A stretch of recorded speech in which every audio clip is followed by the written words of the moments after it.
Merhaba dostlar, ben Ozan. Bu videoda sizlerle beraber iPhone 15'in uzun kullanım testini yapacağız ve tüm deneyimlerimden bahsedeceğim. Bu fiyatları almak mantıklı mı birlikte inceleyeceğiz. Baştan belirteyim, herhangi bir sponsorluk yok. iPhone 15'in güvenilir satın alma linki de açıklama ve yorumlarda olacak. Güncel fiyatlara da oradan bakabilirsin. Ve fiyat demişken ilk olarak fiyatlarla başlayalım. 128 GB'lık iPhone 15'i şu an için 52.000 bandında rahatlıkla bulabiliyoruz. 256 GB modeli de 57.000 TL. Fiyatla ilgili değerlendirmeyi son bölümde yapacağım. Şimdi tasarımla başlayalım. Ama öncesinde bana destek vermek, bu tarz tarafsız incelemelerin devamı için abone olup bildirimleri açmayı unutmayın. Destekleriniz benim için çok önemli. Tasarımsal açıdan baktığımda iPhone 13'ten beri süregelen benzer bir tasarımı görüyoruz. Fakat bu kez arka kapak mat bir yapıya sahip. Arka kapak cam, çerçeveler alüminyum. Telefonu elinize aldığınızda gerçekten bir amiral gemisi olduğunu hissediyorsunuz. Çok net şekilde premium hissettiren ve oldukça dayanıklı bir yapıya sahip. Telefonu şu ana kadar ofiste, arabaya binerken, dışarıda birçok yerde düşürdüm ve kılcal çizikler haricinde çok bir deforme olmadı. Telefonu kılıfla kullanmayı çok sevmediğim için de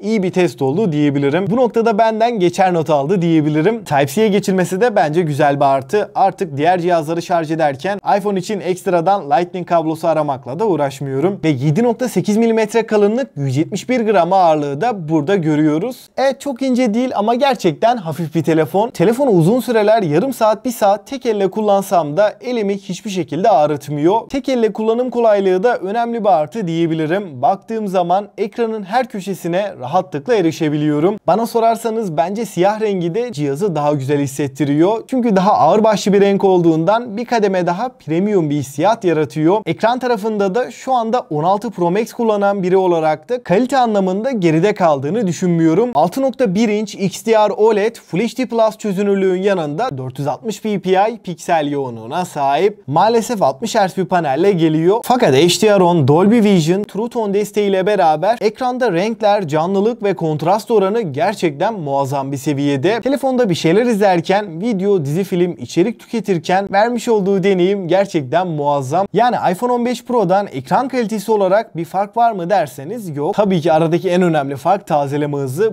iPhone 15'te de 120 Hz bir ekran kullanılsaydı çok daha iyi olurdu. Peki bence iPhone 15'in 60 Hz ekranın büyük bir eksimi burada iki şekilde değerlendirebilirim. Şu anda baktığımda kullandığım çoğu cihaz 120 Hz olarak geliyor. Burada iki durum var. İkisinde de söyleyeceğim şeyler farklı. Eğer iPhone 15'i tek cihaz olarak kullanmıyorsam, burada bir 60 Hz bir de 120 Hz telefon kullandığımda iPhone 15'in ekranı kesinlikle yavaş geliyor. Ama sadece iPhone 15 kullandığımda telefon normal hale geliyor. Yani 120 Hz'den 60 Hz'e geçtiğimizde gelen o yavaş çalışma hissiyatı kayboluyor diyebilirim. Ayrıca bu ekranın bu boyutlarda 15 Pro'ya oranla dolaylı yoldan bir artısı var. O da batarya tarafı. 60 Hz olduğu için daha az güç tüketiyor. Açıkçası ekran yenileme hızı dışında bu fiyat bandında sunulabilecek en iyi teknolojilerle birlikte geliyor ve dinamik adanın olması da güzel bir artı. Ben genellikle müzik dinlerken dinamik adayı kullanıyorum. Onun dışında çok bir işim olmuyor. Bazen haritalarda da ara ara kullanıyorum. Kamera tarafında ana kameramız 48 megapiksel, f1.6 ve OIS desteğiyle birlikte geliyor. İkinci kamera 12 megapiksel ultra geniş. Ön tarafta da yine 12 megapiksellik 4K 60 FPS çekebilen bir kameramız var. Fotoğraf çekim kalitesi olarak renklerdeki doğruluk, kontrast oranı ve fotoğrafların detaylarına indiğimizde hem ana kamerası hem de ultra geniş açı gerçekten başarılı. Kapalı ortamlarda ışığı doğru bir şekilde aldığınızda, dışarıda aydınlık ortamlarda fotoğraf çekim kalitesi Pro serisi cihazları da aratmayacak seviyede. Gece çekimleri de kesinlikle yeterli. Fotoğraflarda noise, grenlenme ile karşılaşmıyoruz. Video tarafında da 4K 60 FPS Sensor Shift OIS desteğiyle birlikte Dolby Vision videolar çekebiliyoruz. Açıkçası video performansına baktığımda buradaki OIS gerçekten işini iyi yapıyor. Yürürken hareketli çekimlerde de titreşimler minimum seviyede. Ayrıca sadece ana kamera değil, iki kamerayla da 4K 60 çekebiliyoruz ve ana kamerayla ultra geniş arasında kalite farkı çok az diyebilirim. Bu telefonu içerik üretimi için de rahatlıkla kullanabilirsin. İyi bir ışık altında profesyonel kamerayı da aratmayacak seviyede. Genel kamera deneyimine baktığımda bence fiyatını net şekilde hak ediyor. Kamera konusunda iPhone 15'in tek eksisi zoom tarafı. Burada telefoto lens olmadığından optik zoom 2x, dijital zoom'da kayıplar oluyor. O yüzden eğer zoom sizin sizin için önemliyse iPhone 15 size göre değil. Donanımda A16 Bionic'i görüyoruz ve 6 GB RAM ile birlikte geliyor. 128, 256 ve 512 GB'lık 3 farklı depolama var ve bu işlemci Android tarafında 8 Gen 3 ile başa baş diyebilirim. Arayüzde, menüde uygulama açılışları oldukça tepkiselken şu ana kadar ne arayüzde ne uygulamalarda hiçbir kasma, donma, tekleme sorunuyla karşılaşmadım. Oldukça akıcı ve pürüzsüz bir şekilde çalışıyor. Geekbench 6'da bu işlemciyi test ettiğimde tek çekirdek 2638, çoklu çekirdekte 6953 almayı başarıyor. Zaten şu anda bile piyasanın en güçlü işlemcilerinden biri. Oyun performansına baktığımda PUBG, Call of Duty Mobile, Genshin Impact gibi gerçekten yüksek grafikli oyunlarda en yüksek ayarlar 60 FPS, hiçbir FPS drop'u, kasma, donma olmadan rahat rahat oynayabiliyoruz ve bu telefonla 1 saat 2 saat aralıksız bir şekilde